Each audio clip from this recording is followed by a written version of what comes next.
You're watching WMAR 2 News. Two more teenagers have been shot here in Baltimore. A 17-year-old and a 14-year-old walked into the hospital in Southwest Baltimore yesterday with gunshot wounds. Now, at this point, police don't know where the shootings happened or who the shooter was.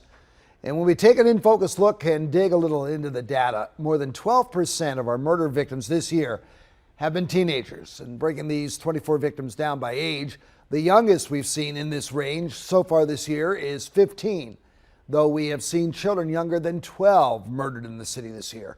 They are more than data points, though. The name of every teenage victim is on your screen right now. The youngest, Nikayla Straughter, was killed this past weekend when a 9-year-old shot her. Police believe that shooting was accidental, though still considered a homicide. You can find our photo gallery of all the city's homicide victims this year on our website, WMAR2news.com. One Bel Air woman is giving her own creations to help those dealing with the grief of losing a child.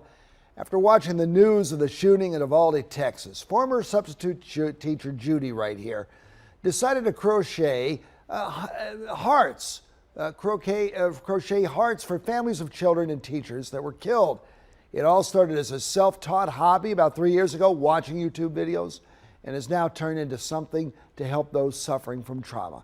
And as a mom herself, JUDI says she wants to bring the effort home to help those families grieving the loss of a child to gun violence.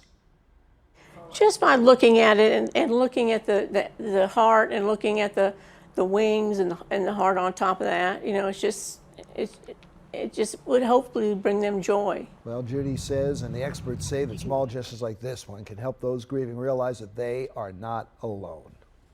And now from WMAR 2 News, Maryland's most accurate forecast. Dry and warm start to the day with temperatures already in the upper 70s as you're pulling into work. And then we're off into the upper 80s for most of the afternoon, expecting clouds to build. And then we're looking at some showers and thunderstorms, more widely scattered through the afternoon. Most of us going to pick up on a good dousing of rain here. Level 1 out of 5 risk for strong storms through the afternoon and early evening. Daytime highs still climbing into the low 90s and expecting us to slowly cool as we head through the rest of the work week. Upper 80s as humidity drops into your Thursday.